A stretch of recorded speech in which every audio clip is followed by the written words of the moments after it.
Welcome to pin point friends. आज मैं आप लोगों के सामने बैंक निफ्टी का एनालिसिस लेके आया हूं। आने वाला हफ्ता में बैंक निफ्टी में क्या क्या पॉजिटिव और क्या क्या नेगेटिव पॉइंट्स देखने को मिल रहा है, इसी के चर्चा के ऊपर आऊँगा। उससे पहले आप लोगों को यही रिक्वेस्ट है, आप लोग वीडियो को लाइक कीजिए, शेयर कीजिए, चैनल को ज़रूर सब्सक्राइब कीजिए। फ्रेंड्स, पिछले हफ्ता हम लोगों को बैंक निफ्टी में जो 4 दिन ट्रेडिंग सेशंस था, उस 4 दिन में मंडे को छोड़ के बाकी 3 दिन गिरावट देखने को मिला और ऊपर से करीब 36,100 के आसपास का क्लोजिंग्स था पिछला हफ्ता का। वहाँ से करीब 1,500 पॉइंट नीचे 34,600 के आसपास का क्लोजिंग इस हफ्ता में देखने को मिल रहा है। यहाँ पे सेटअप जो बना हुआ है प्राइस एक्शन के हिसाब से, देखिए एक मीडियम टर्म डाउन चैनल में प्राइस चल रहा था, वो तो अभी भी चल रहा है। उसी के बीच प्राइस आ चुका है, उस चैनल के अंदर ही है, तो ट्रेंड में कोई बदलाव देखने को नहीं मिल रहा है। इसके साथ साथ एक शॉर्टर टर्म टाइम फ्रेम में एक चैनल बैंक निफ्टी बना के कामकाज कर रहा है। अभी फ़िलहाल ये जो फ्राइडे के दिन जो क्लोजिंग आया था, ये लगभग उसी चैनल के निचले हिस्सों में बाजार सपोर्ट लेके थोड़ा बहुत ऊपर आके बैंक निफ्टी का प्राइस क्लोज किया है। ये कहा जा सकता है कि ये जो शॉर्टर टाइम फ्रेम का जो डाउन चैनल है, इसमें एक बार प्राइस सपोर्ट लेने की कोशिश किया है, इतना ही बताया जा सकता है। ये तोड़ेगा कि नहीं, ये आने वाले दिनों में देखना पड़ेगा, पर फिलहाल सपोर्ट लिया है। ये एक माइनर पॉजिटिव पॉइंट है। हो सकता है यहाँ से ऊपरी हिस्सा तक चला जाए या इस चैनल का मझले हिस्सा तक चले जाए, या फिर थोड़ा बहुत 1-2 दिन यहाँ रह के तोड़ भी सकता है। इसके साथ साथ अगर फ्रेंड्स देखा जाए तो ये जो पिछला रन था, जो कि 8 मार्च को लो बना था 32,155, वहाँ से जो 38,765 का टॉप लगा था 4 अप्रैल को, इसका अगर 61.8% फिबोनाची रिट्रेसमेंट लेवल जो कि आ रहा है 34,680 पे, 34,680 पे, जिसको बैंक निफ्टी तोड़ दिया है और उसके नीचे क्लोजिंग भी करके गया है।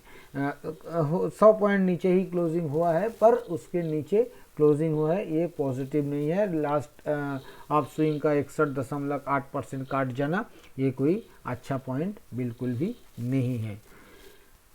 इसके साथ साथ फ्रेंड्स, अगर मूविंग एवरेज सेटअप के जरिए देखा जाए तो मूविंग एवरेज सेटअप मैंने 20, 50 और 200 तीनों मूविंग एवरेज लगाया है चार्ट के ऊपर। यहाँ पे भी कुछ पॉजिटिव एज सच देखने को नहीं मिल रहा है। तीनों के तीनों मूविंग एवरेजेस के नीचे प्राइस है, अच्छा खासा नीचे है। और यहाँ पे देखा जाए तो 50 मूविंग एवरेज काफ़ी दिनों से फॉलिंग है और बाज़ार इस हफ्ता 50 मूविंग एवरेज को ही रेजिस्टेंस बनाया। 20 मूविंग एवरेज अभी भी 50 से ऊपर है, वहाँ तक बाज़ार पहुँचा ही नहीं। और पिछले कई दिनों से प्राइस 20 सिंपल मूविंग एवरेज के नीचे कामकाज कर रहा है, उसको टच नहीं कर रहा है, ये देखने को मिल रहा है, जो कि नेगेटिव सेटअप बिल्कुल भी नहीं है। इसके साथ साथ 200 सिंपल मूविंग एवरेज अगर देखा जाए तो 200 सिंपल मूविंग एवरेज और भी ऊपर है और प्राइस उससे भी अच्छा खासा नीचे है। यहाँ पे जो चीज़ देखने को मिल रहा है, 50 और 200 सिंपल मूविंग एवरेज के बीच तो एक डेथ क्रॉसओवर बहुत पहले ही बन चुका था और अभी लास्ट 2 दिन में जो देखने को मिल रहा है कि 20 और 200 सिंपल जो मूविंग एवरेज है, इसके अंदर एक डेथ क्रॉसओवर तो मैंने पहले भी बताया था 8 मार्च के आसपास देखा गया था। उसके बाद ये कोशिश किया गया था कि 20 और 200 के बीच एक पॉजिटिव क्रॉसओवर बने, पर वो डिसाइसिवली नहीं बना और उसके बाद फिर से एक डिसाइसिव डेथ क्रॉसओवर बन गया है 20 और 200 के बीच, जो कि बिल्कुल भी पॉजिटिव नहीं है। पर एक बात यहाँ बता सकता हूँ, जो मैं निफ्टी का एनालिसिस में भी मैंने बताया था कि जहाँ पे ये क्रॉसओवर हो रहा है प्राइस उससे अच्छा खासा नीचे है, लगभग मान लीजिए 2-2.5 हज़ार पॉइंट नीचे प्राइस है। तो हो सकता है यहाँ से एक छोटा मोटा 2-2.5% का मतलब 600-700 पॉइंट का एक बाउंस यहाँ से देखने को मिल जाए। इतना तक हो सकता है, इससे ज़्यादा उम्मीद यहाँ पे रखना नहीं चाहिए। और ये भी नहीं हो सकता है प्राइस सीधा सीधा इस चैनल को नीचे की तरफ भी काट सकता है, ये बात भी ध्यान में रखना पड़ेगा। मोटा मोटा ज़्यादा कुछ पॉजिटिव डेली चार्ट के ऊपर हम लोगों को देखने को फिलहाल नहीं मिल रहा है, जिसके ऊपर हम लोग बैंक निफ्टी को लॉन्ग करके काम करने का सोचे, ऐसा कुछ भी नहीं है। इसके साथ साथ फ्रेंड्स, अगर इंडिकेटर वाइज देखा जाए तो MACD अभी भी नेगेटिव है, नेगेटिव क्रॉसओवर भी बना हुआ है, और MACD line as well as signal line दोनों ही फॉलिंग है, कोई पॉजिटिव कुछ नहीं है। अगर RSI का बात किया जाए फ्रेंड्स, RSI 40 के नीचे फिसल चुका है, ये 34 के आसपास खड़ा है, ये भी बिल्कुल पॉजिटिव नहीं है फ्रेंड्स। इसके साथ साथ मैं एक बार वीकली चार्ट के ऊपर आऊँगा। फ्रेंड्स, अगर आप लोग हर रोज सुबह निफ्टी के ऊपर daily view free of cost लेना चाहते हो तो वीडियो के नीचे डिस्क्रिप्शन बॉक्स में एंजल वन का अकाउंट ओपनिंग लिंक दिया हुआ है, उसी लिंक के जरिए अपना अकाउंट ओपन कीजिए और अपना पहला ट्रेडिंग करने के बाद उसी ट्रेडिंग का स्क्रीनशॉट उसी वीडियो के नीचे डिस्क्रिप्शन बॉक्स में जहां एंजल वन का अकाउंट ओपनिंग लिंक दिया हुआ है उसके नीचे मेरा व्हाट्सएप नंबर भी दिया हुआ है, उसी व्हाट्सएप नंबर में अपना पहला ट्रेडिंग का स्क्रीनशॉट व्हाट्सएप कर दीजिए। इसके बाद हर रोज सुबह फ्री ऑफ कॉस्ट आपके पास भी निफ्टी का डेली व्यू पहुंच जाएगा। वीकली चार्ट में फ्रेंड्स जो देखने को मिल रहा है, यहाँ पे मैंने पिछला हफ्ता भी आप लोगों को बताया था कि 20 और 50 जो सिंपल मूविंग एवरेज है, इसमें एक डेथ क्रॉसओवर बन सकता है। अगर प्राइस एक हफ्ता और इस लेवल के आसपास रह जाए तो ये 20 और 50 के अंदर डेथ क्रॉसओवर बन सकता है वीकली चार्ट के ऊपर, जो कि बिल्कुल भी पॉजिटिव नहीं। इसके साथ साथ इस हफ्ता फिर से लोअर टॉप लोअर बॉटम वाला कैंडल बना है बैंक निफ्टी में वीकली चार्ट के ऊपर, ये भी पॉजिटिव नहीं। पर यहाँ पे एक माइनर पॉजिटिव जो देखने को मिल रहा है वो ये है कि जो लॉन्ग टर्म ट्रेंड लाइन है, जिसको मार्च मंथ में जिसके नीचे थोड़ा बहुत प्राइस गया था, पर वीकली चार्ट के ऊपर क्लोजिंग बेसिस पे उस ट्रेंड लाइन को नहीं तोड़ा गया था। अभी भी इस हफ्ता में भी उस ट्रेंड लाइन को ही एक बार प्राइस सपोर्ट बनाया और उसके ऊपर क्लोजिंग भी आया है। तो ये एक minor positive point weekly chart के ऊपर देखने को मिल रहा है। पर इसके साथ साथ एक और भी पॉइंट है, जो 20 और 50 SMA का जिक्र मैंने किया, ये दोनों ही इस हफ्ता में टेस्ट नहीं हुआ। मतलब पहला वीकली कैंडल हम लोग को देखने को मिल रहा है काफ़ी दिनों बाद, जो कि 20 और 50 सिंपल मूविंग एवरेज को बिना टच किए हुए बना है, उसके नीचे बना है। तो ये फ्रेंड्स पॉजिटिव नहीं है।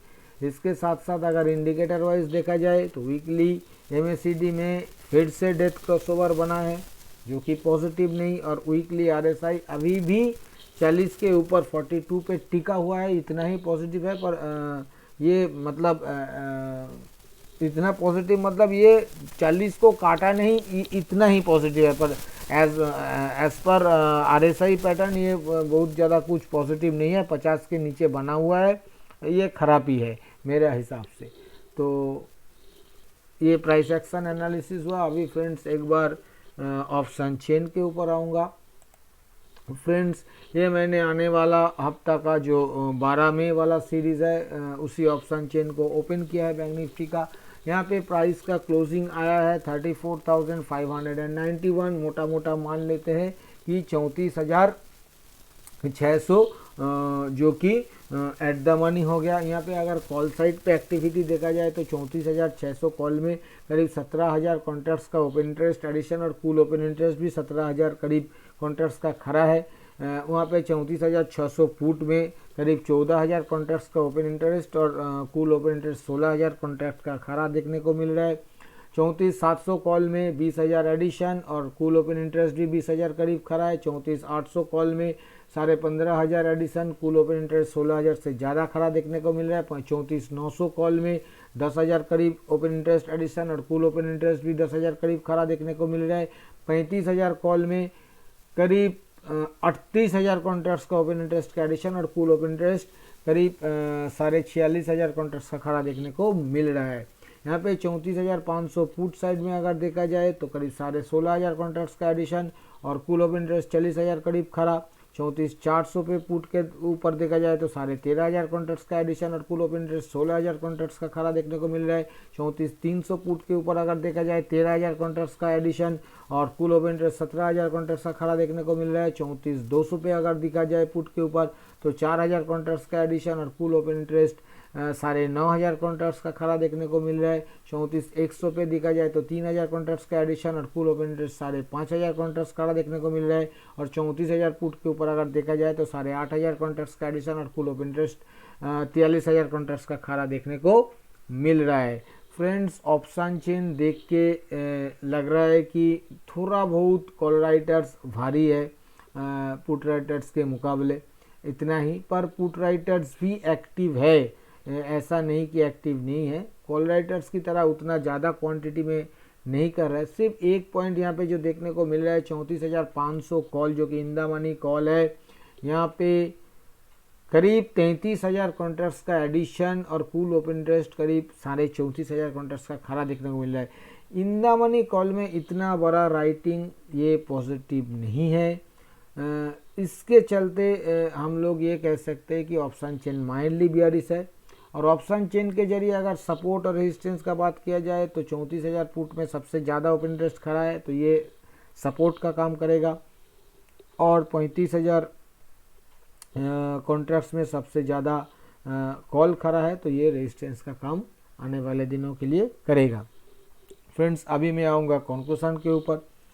कंक्लूजन पे आने से पहले फ्रेंड्स मैं आने वाला हफ्ता के लिए सपोर्ट और रेजिस्टेंस का जिक्र करूंगा। आने वाला हफ्ता में नीचे जो सपोर्ट का काम करेगा वो पहला सपोर्ट मिलेगा 34,150 टू 34,200। यहाँ पे बैंक निफ्टी में पहला सपोर्ट मिलेगा। दूसरा सपोर्ट जहाँ पे मिलेगा वो 33,800 टू 33,900, यहाँ पे दूसरा सपोर्ट मिलेगा। और तीसरा सपोर्ट मिलेगा 33,500 के ऊपर में जहाँ तक रेजिस्टेंस का सवाल है, ऊपर में पहला रेजिस्टेंस मिलेगा 35,100 पे, दूसरा रेजिस्टेंस मिलेगा 35,500 पे और तीसरा रेजिस्टेंस मिलेगा 35,800 पे। फ्रेंड्स, स्ट्रैटेजी क्या लेना चाहिए बैंक निफ्टी में? फ्रेंड्स, मेरा जो जैसा ख्याल है कि किसी भी राइस पे आप लोग 100-120 पॉइंट के स्टॉप लॉस के साथ 200 से 250 पॉइंट के टारगेट के लिए किसी भी रेजिस्टेंस लेवल के नज़दीक सेल ऑन राइस अटेम्प्ट कर सकते हैं। और नीचे किसी भी सपोर्ट लेवल टूटने के बाद ब्रेकडाउन सेल भी लिया जा सकता है 100-120 पॉइंट के स्टॉप लॉस के साथ 200 से 250 पॉइंट के टारगेट के लिए। पर यहाँ पे एक बात मैं बता देता हूँ, किसी भी तरह का कोई भी ब्रेकआउट बाय लेने का कोशिश मत कीजिएगा। और सपोर्ट लेवल पे भी फ़िलहाल सिर्फ आने वाला हफ्ता के लिए मैं ये कह रहा हूँ कि कोई भी बाइंग करने का चेष्टा मत करिएगा, अवॉइड करिए बाइंग को। सिर्फ मौका पे शॉर्ट सेल करके कोशिश कर सकते हैं, ऐसा मेरा मानना है। फ्रेंड्स, मैंने इस वीडियो में जो भी चर्चा आप लोगों के सामने रखा है ये सभी मेरे खुद के एनालिसिस के ऊपर लिया हुआ मेरा पर्सनल व्यू है। और क्योंकि मैं कोई सेबी रजिस्टर्ड एनालिस्ट नहीं हूँ और ये कोई बाई सेल रिकमेंडेशन भी नहीं है, इसलिए आप लोग इसके ऊपर किसी भी रियल ट्रेड लेने से पहले आप अपना खुद का फिनेंशियल एडवाइज़र का सलाह लेके ही रियल ट्रेड लीजिएगा। और अगर वीडियो आप लोगों को पसंद आया तो वीडियो को लाइक और शेयर करना मत भूलिए। थैंक यू दोस्तों, हैप्पी ट्रेडिंग।